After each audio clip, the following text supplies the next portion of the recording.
할렐루야. 감사합니다.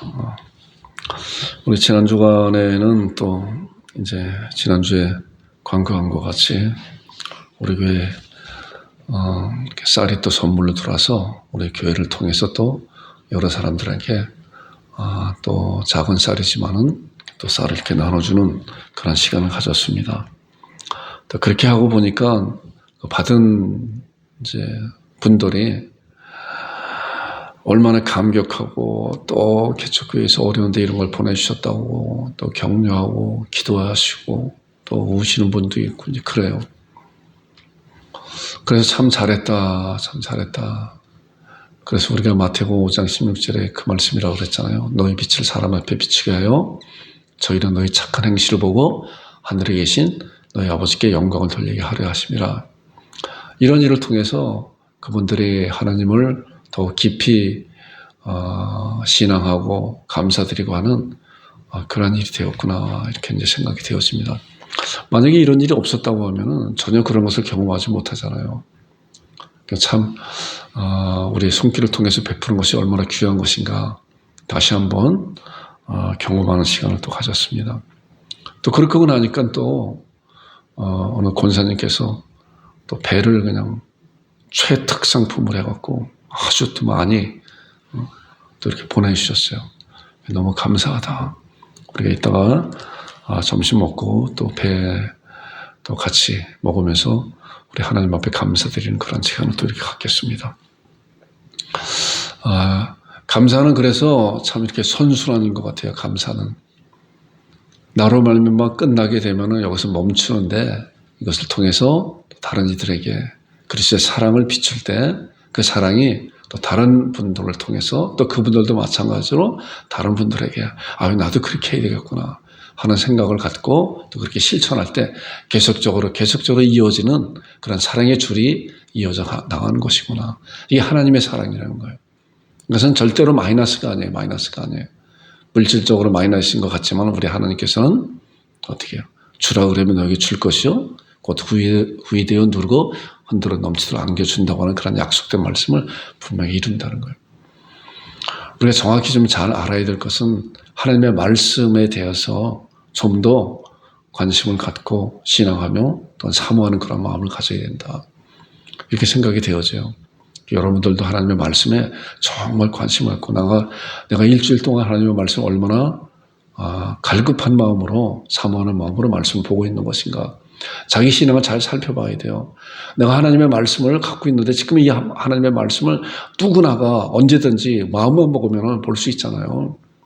또 인터넷이 발달되기 때문에 그렇잖아요. 인터넷을 통해서 또 핸드폰을 통해서 언제든지 말씀을 찾아볼 수 있는 그런 것이 이렇게 개발이 되어 있기 때문에 우리가 말씀을 사모하느냐 안 사모하느냐 그것이 중요해요. 말씀을 사모하는 여러분들과 제가 되기를 주님 한번 축원드립니다. 오늘 창세기 3장 21절에 있는 그런 말씀이에요. 자, 지난주에는 이제 사도 바울 설교 25번째 회복 첫 번째 뭐라 그랬죠? 여자의 후손에 대한 말씀을 나눴고 오늘은 이제 가죽옷에 대한 그런 말씀을 나눌 것인데 이제 본문 말씀 보겠습니다. 여호와 하나님이 아담과 그의 아내를 위하여 가죽옷을 지어 입히시니라. 이 말씀 가운데 단순한 말씀이면서도 굉장히 아주 의미가 있는 그런 구원의 말씀이에요. 하나님께서 누구예요? 아담과 하와에게 가죽옷을 지어서 입혔다는 거예요. 가죽옷을 만들어서 입혔다는 거예요. 그래서 좀 더 다른 말씀으로 우리 개인적인 그런 말씀을 생각해 볼 때 말씀을 좀 바꿀 수 있잖아요. 여호와 하나님께서 권하기를 위해서 예수 그리스도의 옷을 지어서 입혀주었다. 이렇게 해도 되잖아요. 응? 예수 그리스도의 옷이 뭐예요? 가죽옷은 뭐예요? 가죽옷. 예수 그리스도의 옷이 뭐예요? 일단 이제 말씀 같이 나올 거예요. 희생이 있는 거예요. 희생. 죽음이 있는 것이고 그런 거예요. 그런 걸 통해서 가죽을 지어 입혔다. 이렇게 말씀. 자, 지난 주간에는 우리가 본문에 이제 이 말씀이라고 그랬죠. 내가 너로 여자와 원수가 되게 하고 내 후손도 여자의 후손과 원수가 되게 하리니 여자의 후손은 내 머리를 상해할 것이요 너는 그의 발꿈치를 상해할 것이라. 이 말씀 가운데서는 여자의 후손이야.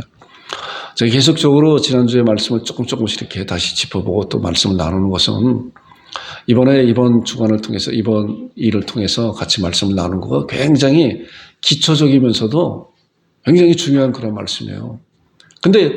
근데 이 목사도 그 전에 그랬어요. 너무 소홀히 했구나, 이런 말씀에 대해서. 얼마나 중요한 말씀인데. 여자의 후손이 누구고, 왜 여자의 후손인가? 여자의 후손이 뭔가? 이런 거에 대해서 정확히 알아야 되는데, 그냥 넘어가고 있었다는 거예요. 그냥 넘어가고. 여자의 후손에 대한 그런 설교가 과연 얼마나 많은 것인가? 이런 것도 생각해 봐야 되잖아요. 그래서 우리가 지난주에도 여자의 후손에 대한 말씀을 쭉 많이 나눴는데, 오늘 잠깐 몇 말씀을 통해서 다시 한번 짚어볼 때 잘 말씀 보세요. 자, 여자의 후손은 남자의 후손이 있다고 하는 것을 보잖아요. 그래서 남자의 후손은 첫사람 아담의 모든 후손, 여성으로 태어나든 남성으로 태어나든 관계없이 다 남자의 후손이에요. 그런데 특별히 여자의 후손이라고 말씀하고 기록된 그 말씀은 여자의 후손이 과연 무엇인가? 그렇잖아요. 이사야 7장 14절에 예수님이 오시기 약 700년 전에 이사야 선지자를 통해서 이제 이런 말씀했잖아요. 앞으로 오실 그 메시아에 대한 말씀을 구체적으로 여자의 후손이 무엇인가, 누구인가, 어떻게 태어날 것인가 말씀했잖아요. 그러므로 주께서 친히 징조를 너에게 주실 것이라. 보라, 처녀가 잉태하여 아들을 낳을 것이라. 그래요. 여자의 후손은 처녀가 잉태하여 아들을 낳는 그런 것이구나. 이것이 여자의 후손이라고 하는 것을 좀 더 이렇게 넓혀본 말씀이잖아요. 처녀가 잉태했구나. 그래서 창세기에 나오는 여자의 후손이라고 하는 그 말씀에 대한 그 뜻이 처녀가 아이를 낳을 것이구나. 이것이 여자의 후손. 처녀가 잉태하여 아들을 낳을 것이니 그 이름이 임마누엘이라 하리라 하는 것이 그 아들이 여자의 후손이구나. 이렇게 되잖아요. 자, 그런데 이제 때가 차서 마태복음에 보니까 예수님께서 이제 처녀로 잉태했다고 그런 말씀이 나오잖아요. 1장 18절에. 지난주에 그런 말씀을 나눴기 때문에 지금 빨리빨리 지나가는 거예요. 자, 예수 그리스도의 나심이 이러하니라. 그의 어머니 마리아가 요셉과 약혼하고 어떻게 동거하기 전에 약혼했지만 신체적으로 처녀잖아요. 처녀. 그렇잖아요. 마리아가 동거하기 전에 마리아 처녀가 어떻게 해요? 성령으로 잉태되었다. 자, 그러니까 처녀가 어떻게 잉태할 수 있는 것인가 라고 하는 것을 하나님의 능력을 알지 못하는 자들은 몰라요. 그러나 하나님은 전지전능하신 분이고 또 하나님은 모든 것을 하실 수 있는 그런 분이시잖아요. 그렇기 때문에 처녀에서 아이를 잉태케 하는 것을 할 수 있어요, 없어요? 할 수 있다는 거예요. 그것도 못하면은 하나님이 아니시라는 거죠. 그렇기 때문에 처녀가 잉태했다고 하는 그런 말씀은 뭐예요? 마리아가 동거하기 전에 약혼했지만은 그 몸은 처녀였었잖아요. 그런데 그 처녀에서 성령님으로 잉태되었다는 거예요. 이게 여자의 후손이 태어난 그런 과정이란 말이에요, 과정. 성경은 정확하게 그런 말씀에 대해서 하나하나 이렇게 풀어가고 있는데 우리가 그런 말씀이 정말 비밀된 그런 말씀이에요. 그런 말씀이 드러난 비밀. 그래서 눈이 열린 자들만이 그런 부분을 알 수가 있고 우리가 이런 일을 통해서 이런 말씀을 통해서 그래서 처녀가 잉태해서 아들을 낳을 수 있는 것은 바로 하나님께서 전지전능한 하나님께서 마리아를 통해서 성령으로 잉태케 하신 그분이 바로 처녀가 잉태한 아들 예수 그리스도구나. 우리가 이렇게 믿을 수가 있어요. 자, 그런데 왜 하나님께서 그리스도를 여자에게서 나게 하셨을까? 왜 그리스도를 처녀에게서 나게 하셨을까? 그런 것을 알아야 되잖아요. 그런 것을. 지난주에 말씀했지만 왜 그랬을까? 왜 하나님께서는 남성과 여자가 결혼하고 마리아와 요셉과 약혼뿐만 아니라 결혼하고 난 다음에 합방을 하고 나서 아이가 잉태케 했으면 누구나가 다 그냥 의문을 던지지 않고 믿을 수 있잖아요. 그런데 약혼만 했을 뿐이지 동거하지 않냐고 어떻게 아이를 가졌나 그렇잖아요. 그런데 답은 뭐예요? 성령님으로 잉태케 하셨다. 그런데 왜 하나님께서 그 방법으로 선택하셨을까? 그런 질문을 가져야 되잖아요, 스스로. 지난주에도 말씀을 다 나눴지만은, 자, 말씀 나오세요. 왜 그런 방법으로 하셨을까? 로마서 3장 23절에는, 보세요. 모든 사람의 죄를 범하였음에, 그래, 모든 사람은 누구예요? 남자의 후손, 아담의 후손, 아담으로부터 태어난 이 세상의 온 인류, 우리들 포함한 온 인류도, 우리 믿음의 선지들은 다 이미 세상을 떠났지만 그분들까지 다 포함한 그 모든 사람이야. 모든 사람. 모든 사람이 죄를 범하였으면 하나님의 영광에 이르지 못한다는 거예요. 그렇기 때문에 아담으로부터 태어난 모든 사람, 남성이든 여성이든 관계없이 모든 사람은 다 하나님 앞에 갈 수 있는 길이 전혀 없다는 거예요. 왜냐고 하면은 죄를 범하였기 때문에 아담으로부터 물려받은 그런 죄성을 가지고 이 세상에 태어난 모든 사람들 하나님께 갈 수 있는 그런 자들이 없다는 거예요. 여기서 우리가 조금 단서를 알 수 있잖아요. 무슨 단서요? 그래서 하나님께서는 처녀의 몸에서 여자의 후손으로서 그래서 그런 한 분이 필요했구나 하는 거예요. 이 세상의 모든 사람들은 어느 누구도 한 사람도 빠짐없이 이런 문제를 해결할 사람이 하나도 없다는 거예요. 그것이 모든 사람이에요. 모든 사람. 자, 가랴서 4장 4절 보면은 때가 참에 하나님이 그 아들을 보내사, 하나님이 이제 때가 찼어요. 때가 찼어요. 이사야 선지자가 700년 전에, 또한 2500년 전에 모세가 창세기를 통해서 예언된 여자의 후손, 또한 처녀가 잉태여서 아들을 낳을 것이라고 그런 예언 가운데 이제 정확하게 지금으로부터 약 2000년 전에 예루살렘 땅, 베들레헴 땅에 하나님께서 그 아들을 보내셨다. 하나님이 보내셔서 여자에게 나게 하셨다. 그렇잖아요. 신약에 와서 보니까 때가 참에 하나님의 시간이 있는 거예요. 우리도 하나님의 시간을 잘 봐봐야 돼요. 하나님의 시간이 어떤 것인가. 우리는 한 치 앞도 내다볼 수 없는 그런 가운데 있지만은 우리 믿음의 사람들은 하나님 앞에 의뢰하면서 하나님의 때가 언제인가 그것을 살펴볼 줄 아는 그런 영혼을 가져야 돼요. 하나님께서 기도하고 또 기도할 때마다 또 하나님께서 응답해 주신다는 그런 약속을 주신다고 약속해 주셨는데 당장 그런 것이 나는 급한데 왜 이런 기도를 하나님 앞에 간절히 함에도 불구하고 왜 그것이 이루어지지 않는 것인가. 아직 하나님의 때가 되지 않았기 때문에 그런 거예요. 그래서 우리는 실망하지 않고 더욱 하나님 앞에 기도하는, 그래서 그 기도의 응답을 받는 여러분과 제가 되기를 주님의 이름으로 축원드립니다. 이것이 그 말씀이에요. 때가 찼어. 이제 때가 꽉 차니까 하나님께서 아들을 보내서 여자에게 나게 하시고 율법에게 나게 하셨다. 왜 그렇게 나게 하신 건가? 이제 고린도후서 5장 21절이잖아요. 하나님의 죄를 알지 못하신 이를 하나님께서 예수 그리스도가 처녀의 몸에서 태어나게 하신 그런 분명한 목적은 뭐냐고 하면은 아까 보니까 남자의 후손 아담으로부터 물려받은 모든 이 세상의 모든 사람의 죄를 범하였다고 그랬잖아요. 너나 상관없이 이 세상에 태어난 모든 사람. 그런데 그 모든 사람 안에 포함되지 않은 다른 사람이 있잖아요. 다른 사람. 그 사람이 누구예요? 그것이 바로 여자의 후손이란 말이에요. 여자의 후손. 모든 사람 안에 포함되어 있는 그 사람은 뭐예요? 남자의 후손이잖아요. 남자의 후손. 그 남자의 후손이 누구예요? 아담의 후손이란 말이에요. 아담의 모든 후손. 그런데 왜 하나님께서 왜 처녀의 몸에서 여자의 후손이 태어나게 하신가? 그거 이 말씀이잖아요. 하나님의 죄를 알지 못하신 일. 죄가 없는 그런 한 분이 필요한 거예요. 제물이. 그래서 하나님께서는 독생자 예수 그리스도를 이 세상에 처녀의 몸을 통해서 이 세상에 태어나게 하신 거예요. 그렇기 때문에 그 예수님은 뭐예요? 죄가 있어요? 없어요? 없어요. 왜요? 여자의 후손이기 때문에. 왜요? 처녀의 몸에서 태어났기 때문에. 아담의 후손이 아니고 여자의 후손으로 특별한 방법으로 하나님께서 그 아들을 우리 육신의 몸을 입고 이 세상에 태어나게 만드신 거란 말이에요. 그 다음에 히브리서 4장 15절도 우리에게 있는 대제사장은 우리의 연약함을 동정하지 못할 리가 아니요 모든 일에 우리와 똑같이 한결같이 시험을 받았다. 육신을 입고 이 세상에 우리의 똑같은 육신을 입고 이 세상에 오셨어요. 그래서 그런 시험을 당했지만 우리가 똑같은 시험을 받았다. 예수님께서. 그러나 뭐야?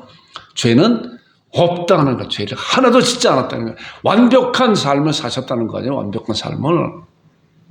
하나님이기 때문에 완벽한 삶을 사셨다고 하는 것보다도 우리 예수님께서는 말씀에 순종하고 뭐예요? 죄가 없으신 분으로 처녀의 세상에 태어나셨기 때문에 여자의 후손으로 태어나셨기 때문에 죄가 없으시고 우리의 육신을 입고 이 세상에 오셨지만은 똑같이 시험을 받았지만은 그 시험에 넘어가지 않고 승리하였다. 그게 죄가 없으신 분이다. 그래서 하나님께서 처녀의 몸에서 이 세상에 태어나게 하신 그 분명한 목적이 여기 있었구나. 자, 그 다음에 나오는 말씀 보세요. 베드로전서 1장 19절에. 자, 그래서 오직 흠없고 점없는 어린 양 같은 그리스도의 보배는 필요 없습니다. 자, 말씀 보니까 그렇기 때문에 예수 그리스도는 뭐야? 흠도 없고 점도 없는 정말 정결한 제물이라는 거, 제물. 예수님이 이 세상에 오신 분명한 목적이 뭐라고 그랬어요? 마태복음 1장 21절에 그 말씀이 그랬잖아요. 아들을 낳는 이름을 예수라. 이는 저가 자기 백성을 그들의 죄에서 구원할 자라, 구원할 자라. 어떻게 구원할 자라고 그랬어요? 인자의 온 것은 섬김을 받으려 함이 아니라 도리어 섬기려 하고 자기 목숨을 많은 사람의 대성물로 주려 함이라. 자, 자기 목숨을 대성물로 주기 위해서는 뭐예요? 그 자기 목숨이 정결한 자가 되어야 되잖아요. 그러니까 이 그리스도가 이 말씀같이 오직 또 흠도 없고 점도 없는 어린 양 같은 그리스도의 보배는 필요. 이분만이. 그렇기 때문에 요한복음 14장 6절에 예수님께서 자, 예수님께서 이르시되 내가 곧 길이요 진리요 생명이니 나로 말미암지 않고는 아버지께로 올 자가 없다라고 선언한 거예요. 예수님으로 말미암지 않고는 하나님께로 갈 자가 전혀 없다는 거예요. 그러니까 예수님께서 다리를 놓으신 거잖아요. 예수님께서 그 다리를 놓은 것이 어떤 것인가 이제 우리가 살펴보는 거예요.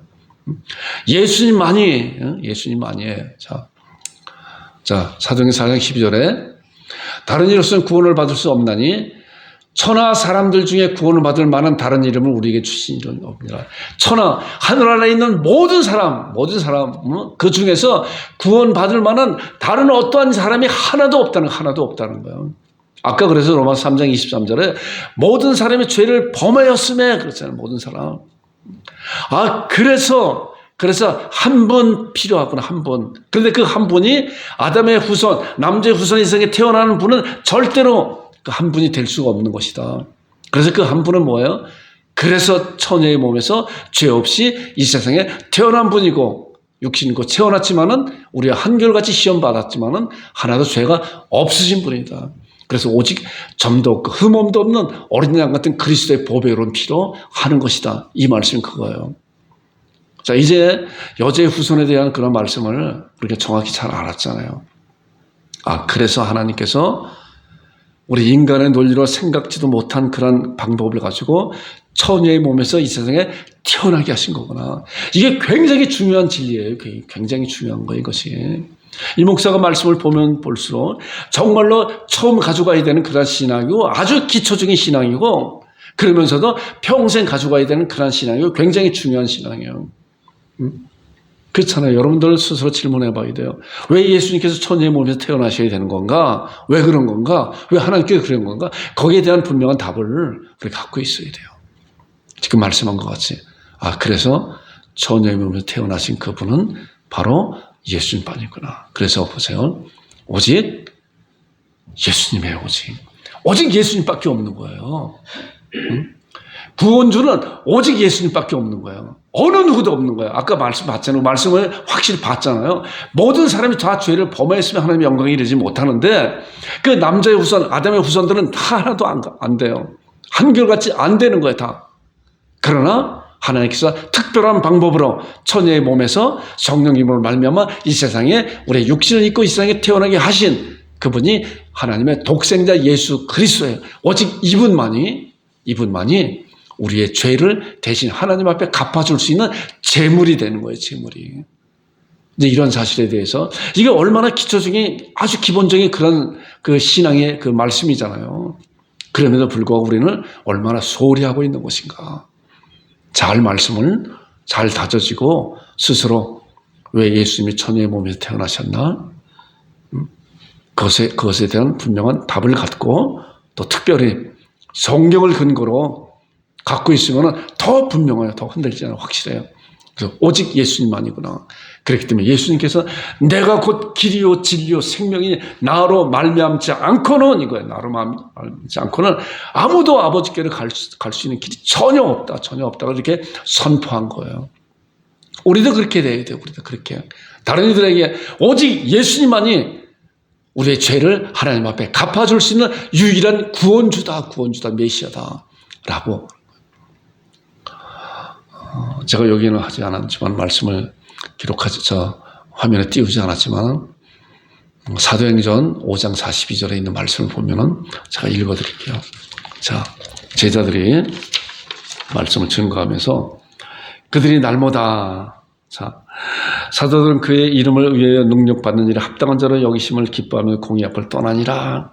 자, 예수님의 이름으로 너희들 그런 능력과 또 복음 전하면 그런 거 하지 말아라 라고 매질하고 감옥에 가두고 그랬지만은 5장 42절에 그들이 날마다 성전에 있든지 집에 있든지, 자, 그들이 누구냐? 예수님의 제자들이에요. 베드로를 비롯한 예수님의 제자들이 날마다 성전에 있든지 집에 있든지 예수님은 그리스도라 가르치기와 전도하기를 그치지 않았다.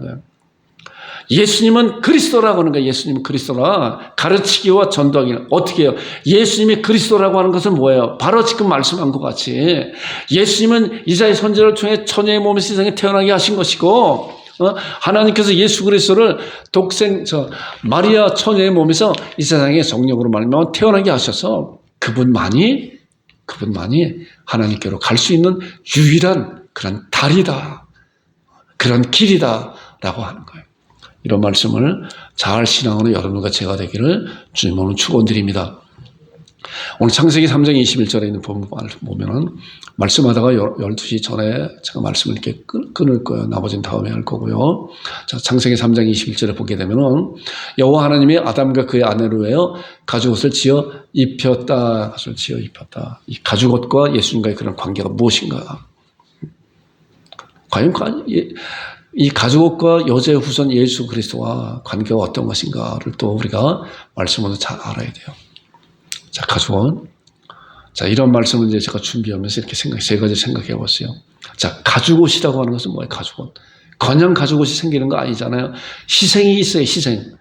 그렇잖아요. 희생이 있어야 가죽옷이 생기는 거잖아요. 동물의 죽음이 있어야 되잖아요. 그 희생의 최고의 희생이 뭐예요? 우리가 물론 여러 가지 희생이 있잖아요. 희생이라고 하는 그런 것이 거기에 최고의 희생이 뭐예요? 죽음이잖아요. 죽음. 그렇잖아요. 우리가 때로는 다른 사람들을 위해서 우리가 가서 고통당할 수도 있고 우리가 가서 또한 힘들게 일할 수도 있고 그렇잖아요. 그것도 다 희생이잖아요. 사랑의 희생도 또 있잖아요. 그런데 거기에 최고봉의 희생이 뭐예요? 죽음이에요. 죽음. 자, 죽음은 또 뭐예요? 죽음은 대속이라는 거예요. 대속. 그래서 이제 희생과 죽음과 대속이라고 하는 그런 것이 바로 이 가죽옷에 담겨 있는 그런 의미구나, 그런 뜻이구나. 그래서 이 희생과 죽음과 대속에 대한 말씀을 함께 나눌 것인데 이제 나머지는 또 다음 주에 이렇게 말씀을 나눌 거예요. 자, 말씀 보세요.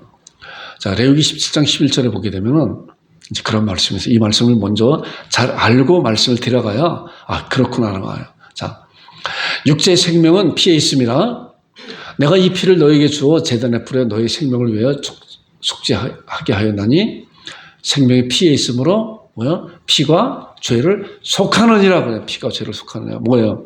피라고 하는 것은 뭐예요? 죽음을 의미하잖아요. 죽음이 죄를 속하느니라. 그래서 로마서 6장 23절에 죄의 싹은 사망이라 그랬잖아요.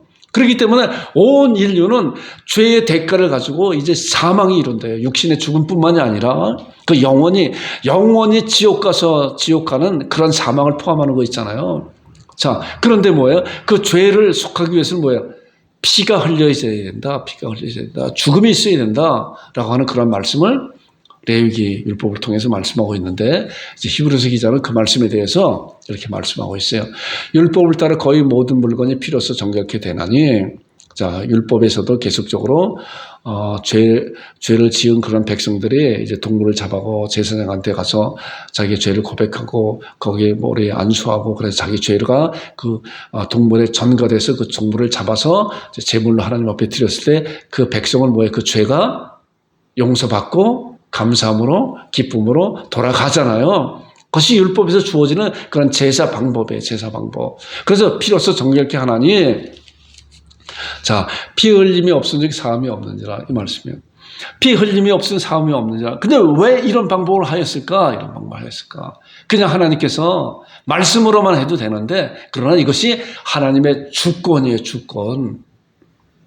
우리가 하나님의 주권이라고 하는 그런 사실도 잘 알아야 돼요. 자, 좀 속된 표현으로 하게 되면 다 그 주권이라고 하는 그런 것에 이렇게 다 설명할 수 없지만 하나님 마음대로 하는 거예요. 마음대로. 그렇잖아요. 우리가 이 세상에 나 같은 사람이 태어나고 싶어서 내가 원해서 태어났나요? 우리가 태어나서 보니까 나 같은 사람이 됐잖아요. 여러분들도 마찬가지로. 그 이야기는 뭐예요? 하나님께서 우리를 이 세상에 태어나게 하셔서 지금까지 이렇게 자라오게 만드셨구나. 이것이 하나님의 주권이란 말이에요. 모든 것이 하나님의 주권 안에 있어요. 인류의 모든 역사도 하나님의 주권 안에서 지나가고 있는 거예요. 자, 그런데 그 가운데서 죄의 용서함을 받을 수 있는 그런 것은 하나님의 어떠한 방법이냐. 피 흘려야 용서함을 받을 수 있다. 피 흘리는 죽음을 통해서 그 용서함을 받을 수 있다고 이렇게 말씀하고 있는 거예요. 자, 구약을 통해서 이제 우리가 아까 가죽옷을 지어 입혔다라고 하는 그런 말씀을 이제 구속에 대한 그런 말씀을 바늘구멍만큼 이렇게 열어놓은 거예요. 근데 말씀이 구약을 통해서 지나가면서 좀 더 열어주는 거예요. 그러다 나중에는 이미 예수 그리스도를 말미암아 활짝 다 열렸잖아요. 활짝 열렸잖아요. 그런 과정을 한번 살펴볼 거예요. 한번 보세요.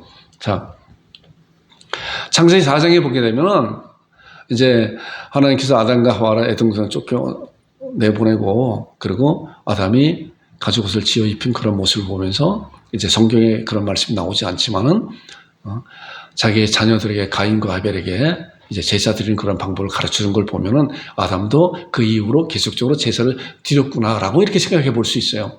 자, 4장 3절을 보니까 아벨은 자기도 양의 첫 새끼와 그 기름으로 드렸더니 여호와께서 아벨과 그 제물을 받으셨다는 거예요. 자, 이 말씀을 보니까 아벨이 갑자기 전혀 배우지 않은 거를 갑자기 드렸겠어요? 성경에는 아담이 아벨한테 가르쳐줬다고는 그런 말씀이 기록되지 않았어도 결과적인 그런 말씀을 보면서 우리가 그 과정이 어땠었나를 우리가 상상해 볼 수 있잖아요. 아벨은 자기도 양의 첫 새끼로 그 기름을 하나님 앞에 드렸다. 하나님께서 그걸 받으셨다. 이런 제사를 그때부터 벌써 가죽옷이라고 하는 그런 것이 조금 열렸었는데 이 말씀 보니까 조금 더 열렸잖아요. 그 다음에 이제 노아. 자, 노아 시대에 얼마나 많은 사람들이 정말 음란하고 광폭하고 하였으면 다 세상을 멸했잖아요. 세상을 멸하고 노아의 8식구, 노아의 세 아들, 또 자부와 노아와 노아의 처에 8식구만 살려졌잖아요. 그리고 홍수가 다 내려서 우리가 잘 아는 것 같이 온 세상이 완전히 물에 다 잠겨서 모든 생명 있는 모든 것들이 다 끝나버렸잖아요. 그러나 그 방주에 탄 생명 있는 동물들이나 또 노아의 8식구만 살았고 그리고 그 비가 정말 40일 동안 주야로 땅이 터지고 하늘에 비가 내리는 그런 가운데 있었다가 다 잠기고 그 물이 없어질 동안 굉장히 많은 그런 시간을 지나가서 이제 물이 다 많이 없어지고 배가 이제 땅에 안착하게 되잖아요. 그리고 나서 이제 노아가 바깥으로 나오게 되죠. 그리고 나와서 첫 번째로 한 일이 무엇인가? 그게 8장 20절에 나오는 말씀이에요. 보니까 노아가 여호와께 제단을 쌓고 모든 정결한 짐승과 모든 정결한 새 중에서 제물을 취하여 어떻게 해요? 번제로 제단에 드렸다. 번제로 하나님 앞에 드렸다. 이제 또 조금 그 구멍이 더 커졌어요. 좀 더 열려졌어요. 번제로 드리는 거구나. 번제. 자, 이 번제가 뭐예요? 번제가 뭐예요? 번제는 레위기 말씀을 보게 되면 모든 것을 하나도 남김없이 다 태워서 하나님 앞에 드려지는 거예요. 이 번제예요. 하나도 남김없이 다 드려지는 것이 이 번제예요. 그렇게 번제로 하나님 앞에 노아가 드렸다. 자, 지금 가죽옷을 통해서 또 아벨의 그런 첫 새끼를 드리는 그런 걸 통해서 또 노아가 드려지는 그런 걸 통해서 우리가 조금씩 열어가고 있잖아요. 그렇기 때문에 성경은 계속 커다란 그 제물에 대한 제사에 대한 그런 흐름이 계속 흘러가고 있는 거예요. 이것이 아주 중요한 복음의 핵심이란 말이에요. 핵심. 자, 그리고 이제 아브라함. 자, 우리가 아브라함에 대해서는 잘 알잖아요. 아브라함 창세기 12장부터 쭉 나오는 말씀이잖아요. 아브라함이 너의 본토 친척 아비집을 떠나 내가 네게 지시할 땅으로 가라. 내가 너를 큰 민족을 이루고 내 이름을 창대케 하리니 너는 복의 근원이 될 거라고 이렇게 말씀했는데 그런데 아브라함은 75세에 불렀지만은 백세가 되도록 아이가 없었잖아요. 우돌하는 그런 가운데 있었지만은 이제 아브라함이 하나님께서 백세가 되어 사라를 통해서 아들 누굴 줬어요? 아브라함의 아들 이삭을 줬잖아요. 그런데 한 10몇 년이 흐르고 난 다음에 하나님께서 창세기 22장에 뭐라 그랬어요? 내 사랑하는 아들 독자 이삭을 내가 지시할 땅으로 가서 번제로 드려라. 번제로 드리는 거는 목숨을 끊고 닭을 띠고 하나님의 완전히 화제로 불러 다 드려라 그런 거예요. 이런 청천벽력 같은 그런 명령을 아브라함에게 했잖아요. 그랬을 때 우리가 전에도 한번 이 말씀 생각해 봤잖아요. 그래서 아브라함은 어땠어요? 자, 창세기 22장에 보면 아브라함은 믿음의 거장이 돼 있었잖아요. 그 중간에는 정말 믿음이 없는 자기 아내 사라도 자기 누이라고 속이고 아내도 팔아먹는 아주 파렴치한 그런 사람이었었다가 이제 나중에 믿음의 거장이 돼서 하나님께서 창세기 12장을 통해서 약속한 그런 약속을 이제 받을 만한가라고 아브라함을 시험하는 거라잖아요. 그 시험하는 가운데 아브라함이 어떻게 그런 약속, 그런 명령을 받고 어떻게 아침에 일찍 일어나서 재물 또 나무를 또 두 종과 자기 아들 이삭과 같이 이제 하나님께서 약속된 말씀한 명령한 그 땅을 향해서 가고 있었잖아요. 이틀 동안 가고 이제 3일에 와서 장국에서 종들은 있으라고 그러고 이제 다 왔잖아요. 다 와서 하나님께서 말씀하신 그런 대로 자기 아들 이삭에게 짐을 치우고 나뭇잎을 치우고 나무를 치우고 그런 거 나무를 지은다는 그런 말씀을 통해서 보니까 10살 이상이 됐구나. 10몇 살이 됐겠구나. 라고 이렇게 생각이 되어지잖아요. 그리고 뭐예요? 이제 그곳에 와서 모리아 산에 와서 제단을 쌓고 이삭을 묶어서 제단에다 올려놓고 이제 거침없이 이삭을 번제로 드리려고 그러기 위해서는 어떻게 먼저 생명을 끊어야 되잖아요. 그렇게 하는 가운데 하나님께서 천사를 보내서 아브라함아 내가 그 일을 멈춰라. 그리고 이제야 내가 나를 경외하는지 이제 알았다 그런 거야. 이제 알았다.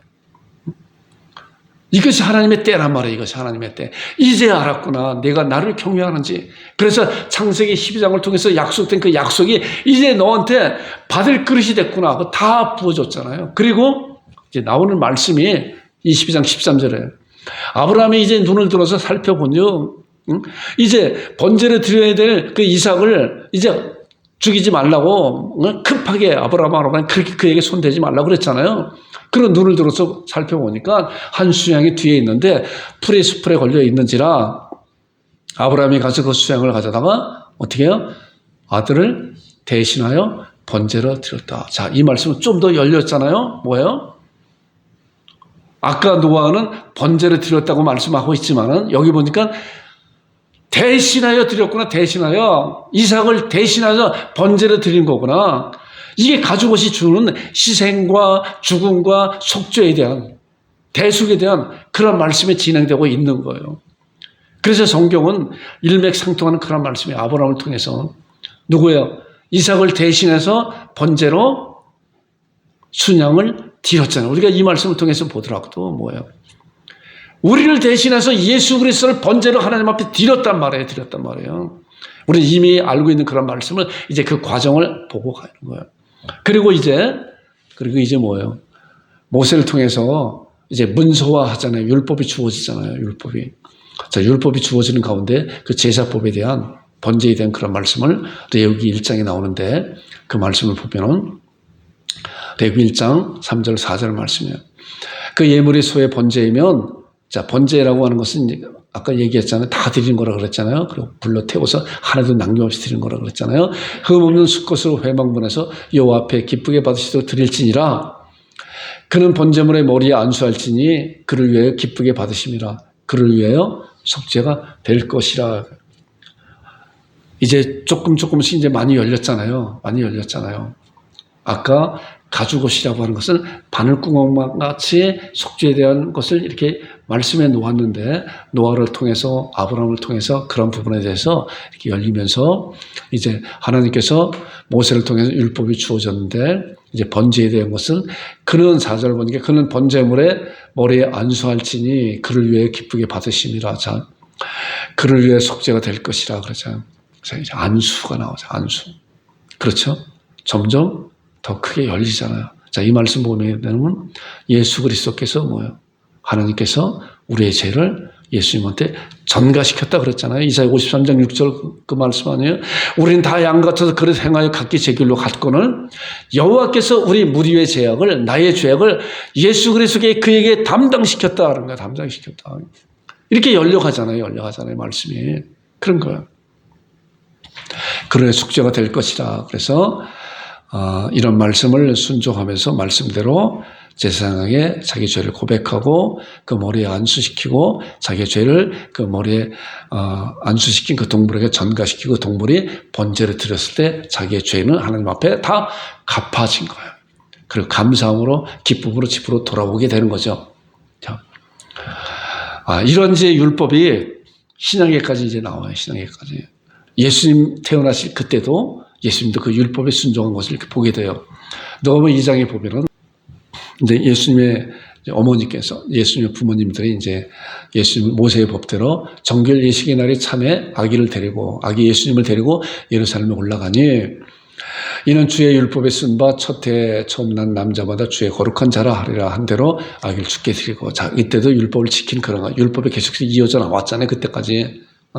자, 세례 요한의 아버지가 이제 사가랴거든. 사가랴. 마침 사가랴가 그 반열의 차례대로 하나님 앞에서 제사장의 직무를 행할 때, 자, 세례 요한의 아버지가 사가랴가 제사장이에요. 제사장. 아론의 후손들이죠, 제사장이. 그런데 그 제사장 직무를 행할 때 이제 제비뽑아서 그 제사장 직무를 행하는 그런 것이 계속적으로 이렇게 내려오고 있는데, 그가 제사장 직무를 행할 때, 자, 제사장의 전례를 따라 제비를 뽑아 주의 성전에 들어가 분향하고 모든 백성을 그 분향하는 시간에 밖에서 기도하였다. 자, 이때까지만 해도 계속적으로 그 율법이 유효하며 율법대로 제사법이 계속 이어져 나오고 있었던 거예요. 자, 그런데 히브리서 10장 11절에 보게 되면 이 말씀이에요.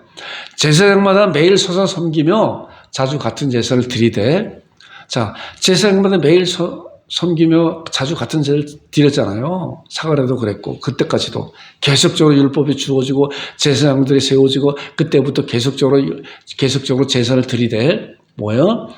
이 제사는 이런 제사는 언제나 죄를 없애하기 못하기 때문에 매번 드려야 되는 거예요. 매번.